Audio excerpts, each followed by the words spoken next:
Okay, so back out in the cab here on this 514. So we'll go through some little more advanced guidance things, a couple extra wayline types, and I'll show you briefly how to use Fendt task dock. And we're a little bit over time, so I'll try to keep moving, but definitely feel free to chat in any questions as you think of them.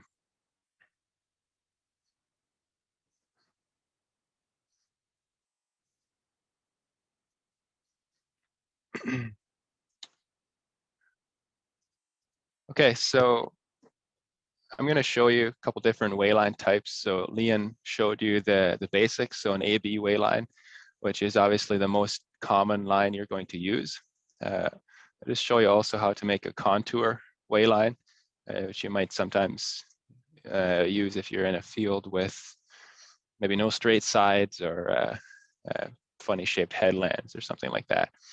So into the fields settings menu again, I'm going to create a new wayline. Actually, I'll start with A+ angle. A+ angle is similar to an A-B line. Basically, we'll go through the process. Tap the check mark. A+ angle uses a heading, which is in degrees here. The default setting is whatever direction your tractor is pointed in. So we're pointed at 296 some odd degrees. If I would want to change it, I could do that. Say I want it to be 10 degrees different from where I am, I could go 286 degrees, but we'll just keep that as it is. And excuse me, tap the check mark. And then all I need to do is drop an A point. And then I get to choose whether I want to just save the line or whether I want to save it and load it as well. So I'll save it and load it. And if I turn the guidance system on, oh, it doesn't look like I have an implement selected, but you can see the line shows up here. Just go back out here and choose an implement. So if I go full screen now, you can see the line which I just created. Let's go back here again. Let's add another wayline. So that's called wayline A+ angle. Contour. So tap the check mark.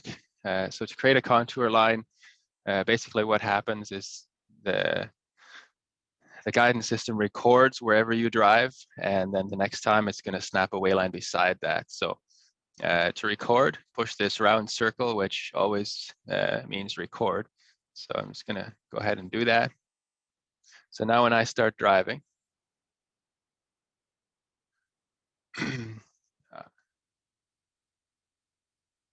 I'm recording. If I go to the map screen here, probably can't really see it, but it's drawn a red line behind me.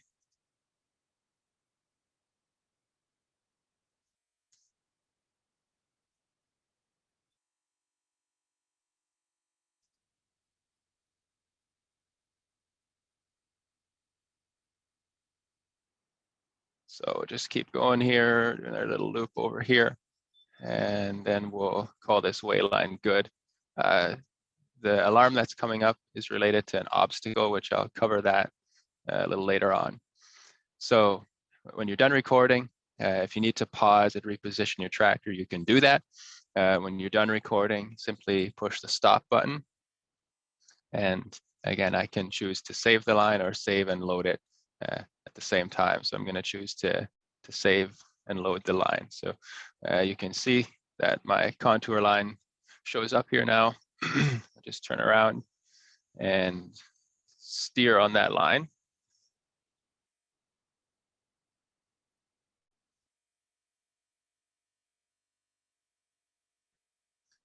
So I'm just going to engage guidance.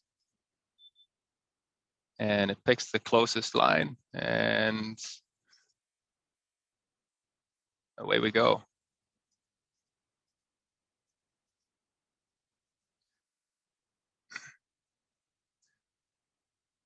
So I know some of you have maybe tried or would like to use this for headlands. So to do a, say to do a contour all the way around the outside of the field. I don't really recommend that. If you do that, you're gonna, it's because of the way it creates lines, you're gonna end up with a lot of lines kind of out into infinity, and it's gonna plug up the memory on the terminal.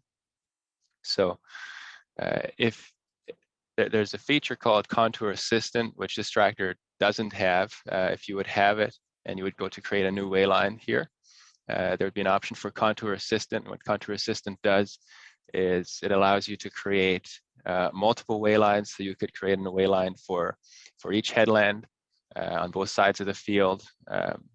And then you can link those all together so that when you drive around the field, it automatically will select the correct wayline. It's an unlock that can be purchased through parts. It's an $800 or $900 unlock. You can also order it on a new tractor as a whole goods feature. Adaptive contour is another line, and I don't think I'll show you that one. It's not a very common one, but what adaptive contour is it records a wayline based on your coverage. So when you're driving along and you're painting, you're showing coverage, then it's going to be recording a wayline. Then when you stop doing coverage, you turn around, there will be a wayline snapped beside the coverage. And you do the same thing again when you turn around at the other end. Just be careful with this one, because if you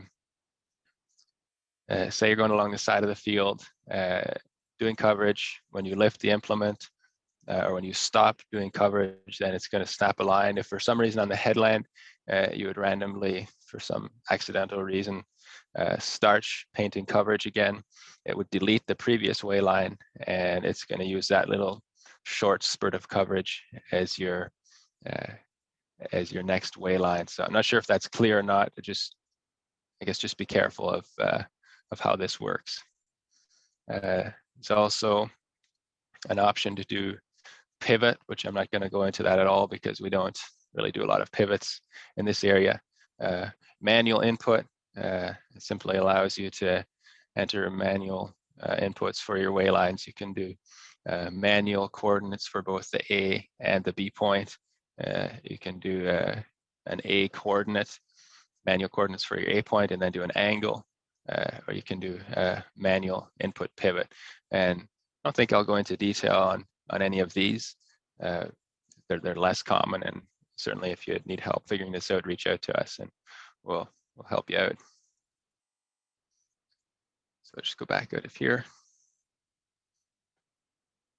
And the other thing I was going to show you yet is the field detection, auto field detection.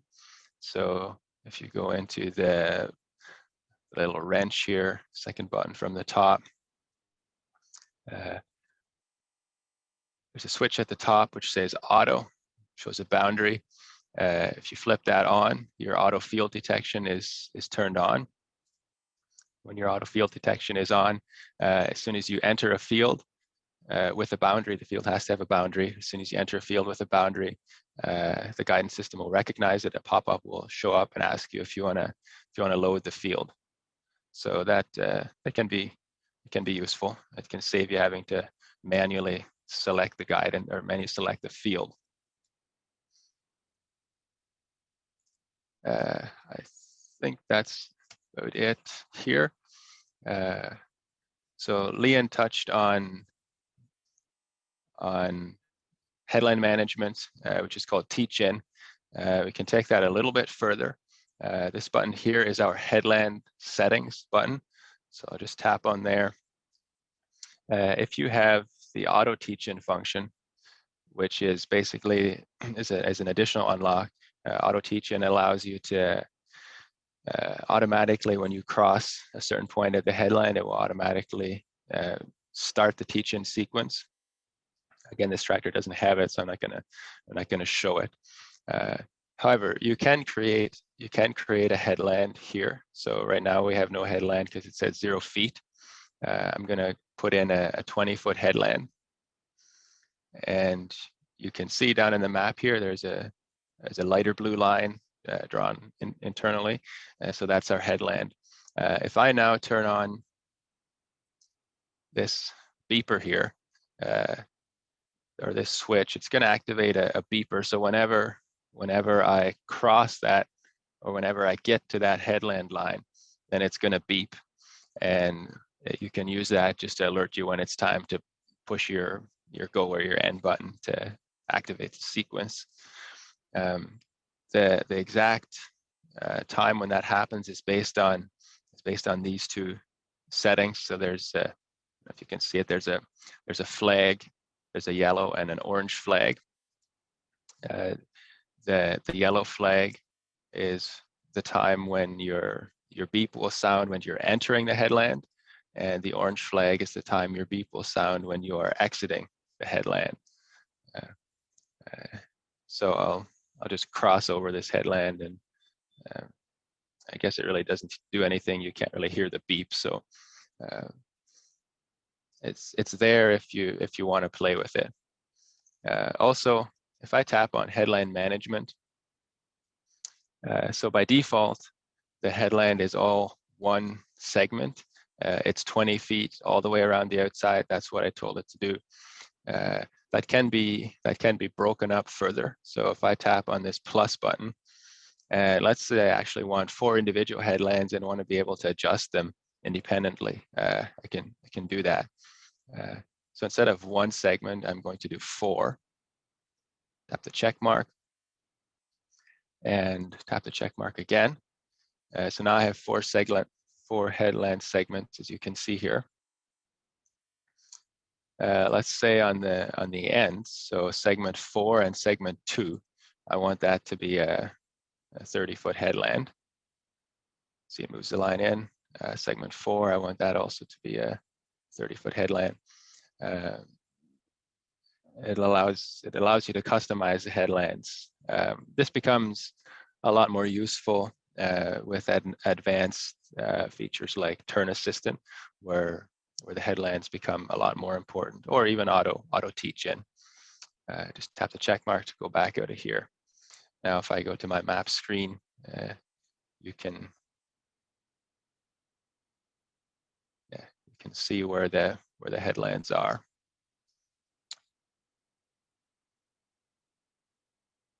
Okay, enough on headlands. Let's look briefly at obstacles. So you can see here, there is an obstacle on the display. That obstacle is the sign at the end of or by the road.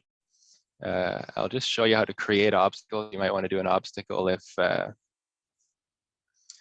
you have a wet hole or a swamp or a pond or something in the middle of your field. You can do an obstacle. You can do an exclusion area, basically.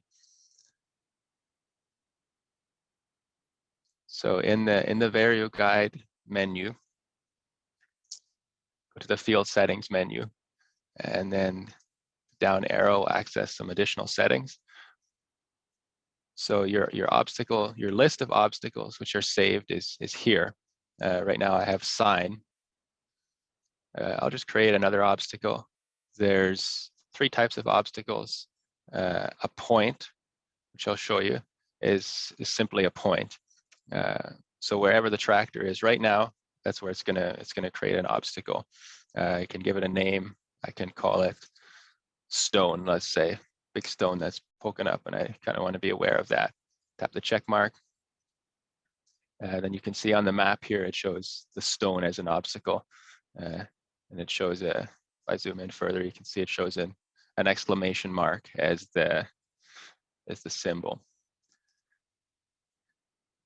Another type of wayline or another type of obstacle is a line.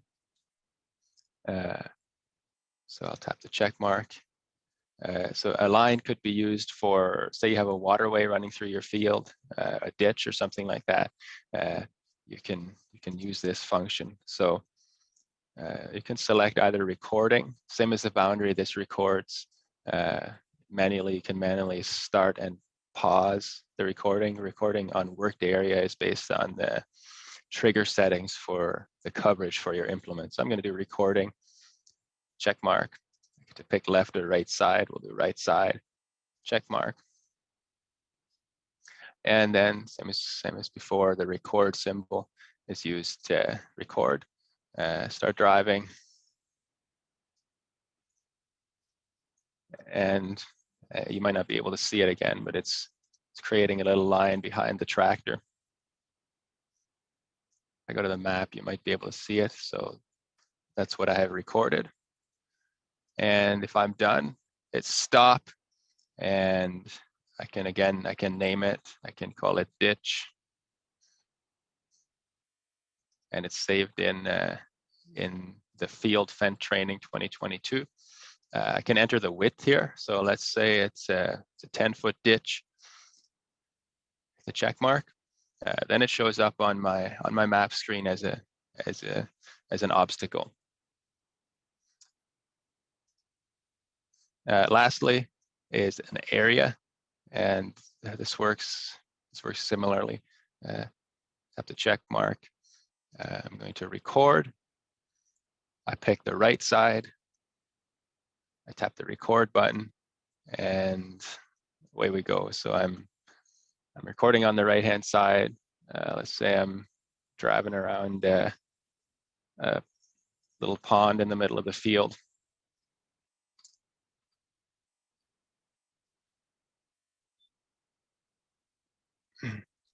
So whenever you reach an obstacle, or whenever you're getting close to an obstacle, it brings this alert up that you're going to reach it shortly. If you want to disable the alert, you can push this button and it will disable the alert until the next key cycle, I believe.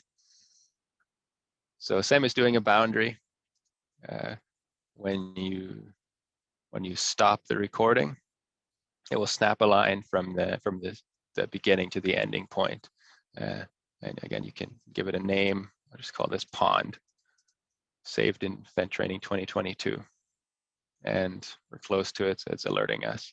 So I guess in our field we have a ditch, a stone, a sign, and a pond. So that looks pretty congested to me. So that's obstacles. You can also add markers to your fields, which is here. Your list of markers would be here. To add markers, you actually do it on the map screen in the add menu. You can drop a marker. This would maybe be used for, I don't know, say you found a funny looking weed in the field or something, you just want to mark it. It can be used for that. It's somewhat similar to the point obstacle.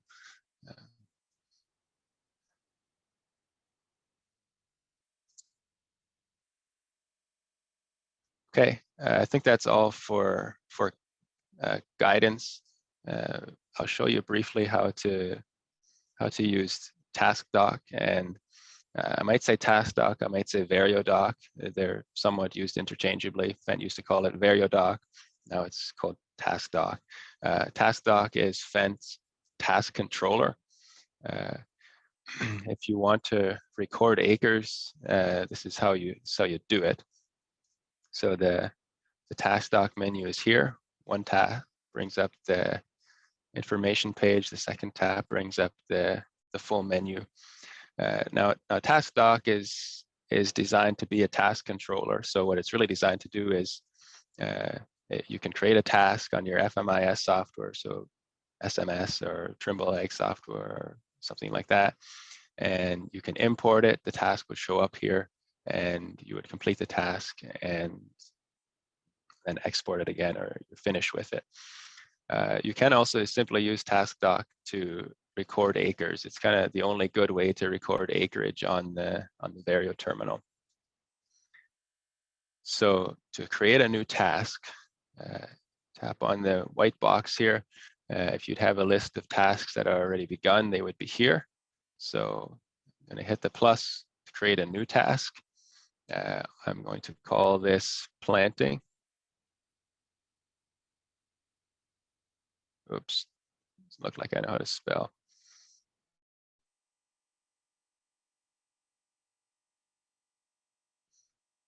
Tap the check mark to load the task.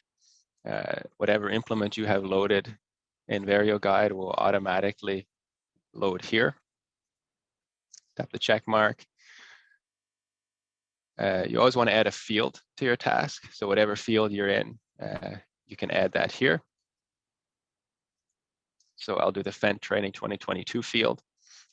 This button can also be used to add other elements to your task. So if you want to add customer, device worker, all kinds of stuff, you can add it here. You can use that for record keeping if you wish. But for the purpose of this illustration, that is sufficient. So it shows the Fendt training field. It shows the acreage. Now, TaskDoc also integrates fairly seamlessly with VarioGuide. So there's several settings that I'll show you to kind of make your life easier. So by the way, if you wanted to go plant now, you would need to turn the recording on. If this is in the left position, it's not going to record. If it's in the right position, it will record, and it will begin counting acres down here. So whenever my implement is engaged, it's going to count acres. You can see it counting here. To make this a little easier, there's several settings here. So these two settings at the bottom is what I want to show you, the automatic task handling.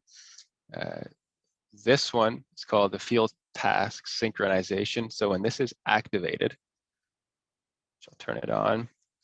Now, whenever I create or whenever I load a field in Fendt Guide, VarioGuide, it's going to ask if I want to create a task for that field, which I want to do if I want to count acres.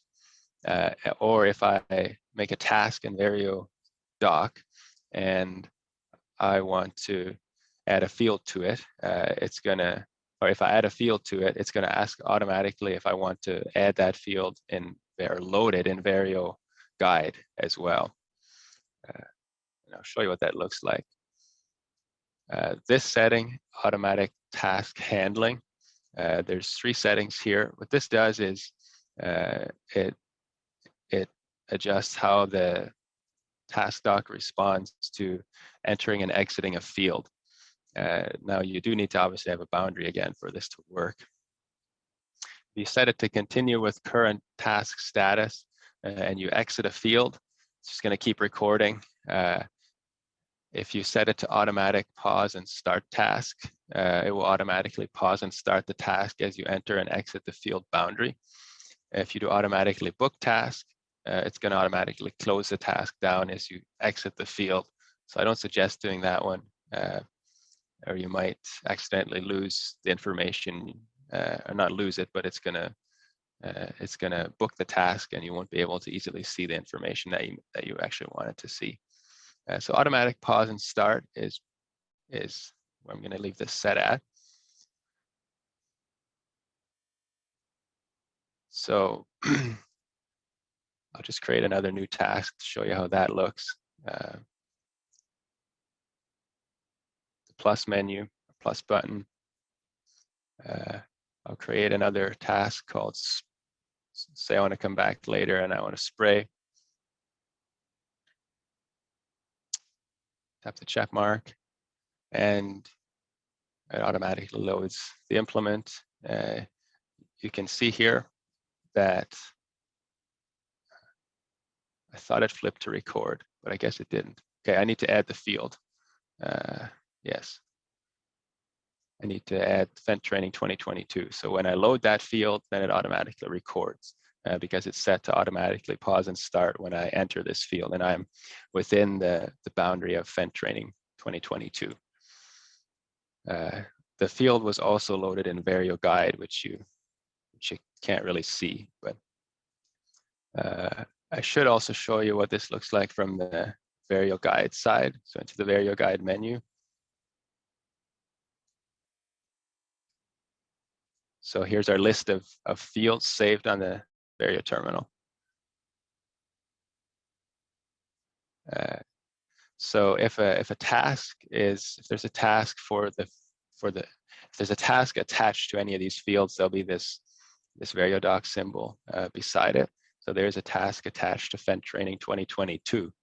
If I select the field ice patch, tap the check mark, now it asks me to create, if I want to create a task for the field ice patch. So let's say I entered the field ice patch and I want to cultivate. And I want to know how many acres I covered. I would want to create a task. So this allows me to do it without going into VarioDoc to do it. So if you would have other active tasks, they would show up on the list. Plus button. I'm going to cultivate this ice patch, which is a bit odd. Okay, tap the check mark to load it. So it's telling me it's automatically loaded this implement to the task.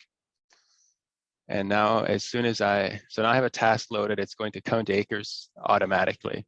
If I go back to VarioDoc, which I'll just use this quick jump here, you can see it's already ready to record. So as I start driving with my implement in the ground, coverage engaged, it shows me acres. If I go just back here to the information page, it also shows acres here. Doesn't show up yet because I don't have enough decimal points. This shows time I've been working, the acres I've covered, and the fuel I've used. This column will show the time till I'm completed, the acres I have left, and the gallons of fuel I'm going to use. So this is based on the area of the field. Another place you can see the acreage count is on the map screen, and this is probably the most useful one actually. This little box down in the bottom corner here, if you tap on it, there's 4 things it can show. It can show your area efficiency, so how many acres per hour you're doing. You can show the onboard computer 1 worked area, which I can briefly show you that later. VarioDoc worked area and remaining area. So the VarioDoc worked area is when you want to select. It shows your acre count right down in the bottom corner. And as I drive, if I go far enough, you'll see that changing. I have a very narrow implement, so it takes a little while. Now into 0.2 acres. So that's the acre count on the Vario terminal.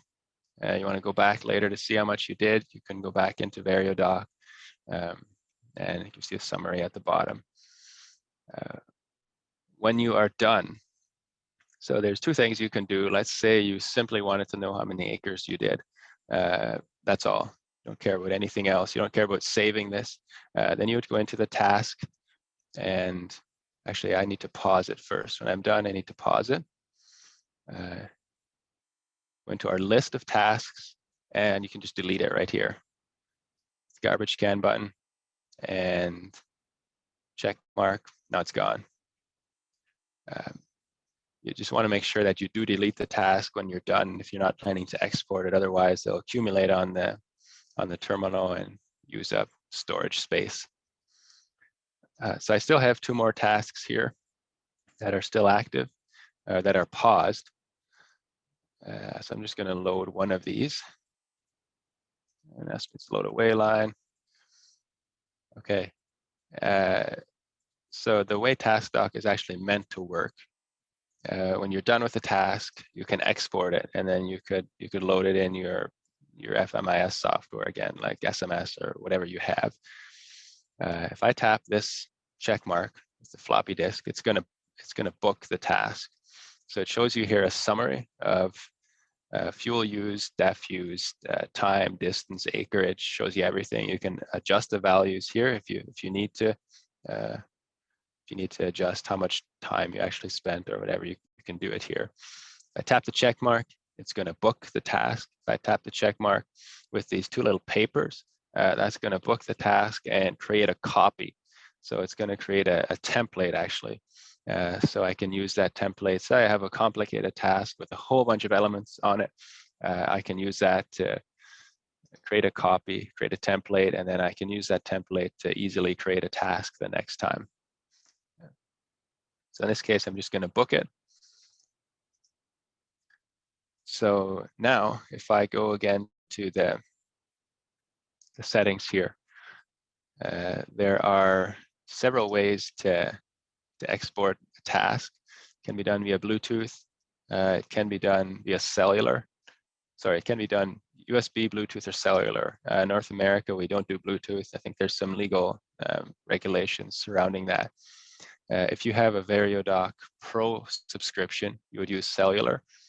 And then in this screen, so then you would need to have a SIM card with a data plan installed in the modem, in the roof. And you'd have to enter the correct parameters here, and it would connect with the VarioDoc Pro server and automatically transfer the data back to your desktop software.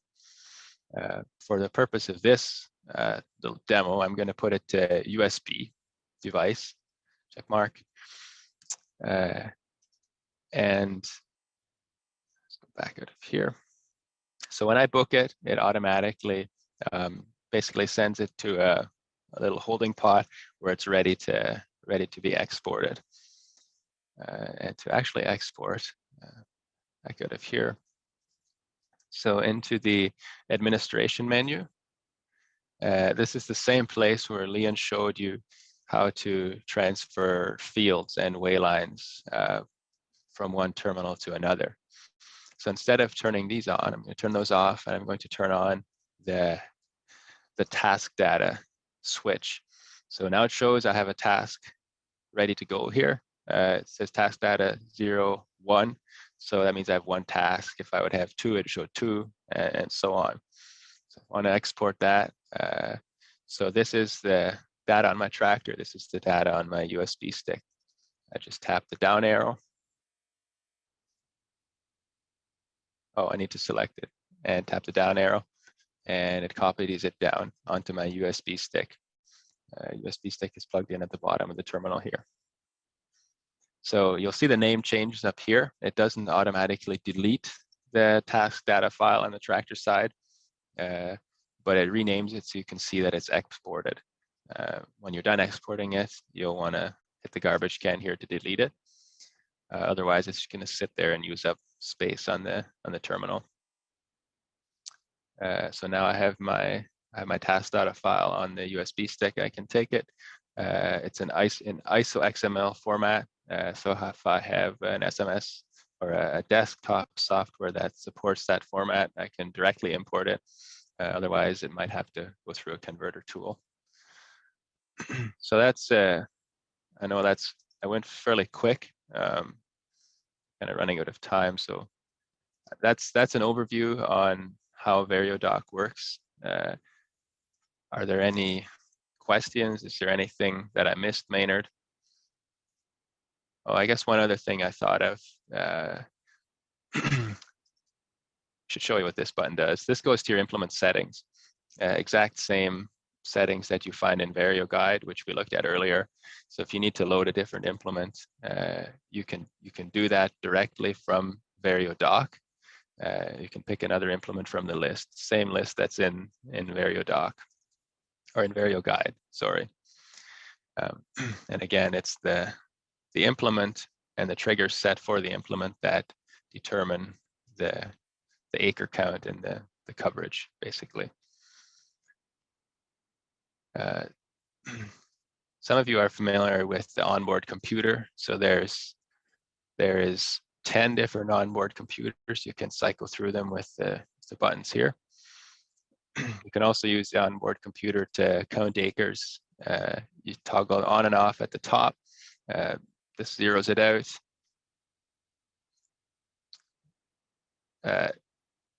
This would go to your setup, and I don't think I'll go into this. Onboard computer is a little more of a manual process. You need to manually select the correct implement. So there's a few extra steps.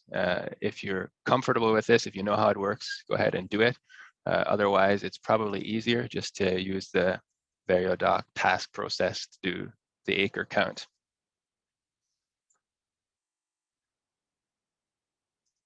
I think I also forgot to mention that when I was showing the headland and the boundary settings, when you're doing an inner headland and you have a beep for telling you when to engage your teach-in sequence, that really is only going to work well if you have a better accuracy than WAS. So you want decimeter or better, TerraStar, a TerraStar subscription, a range byte subscription, or RTK.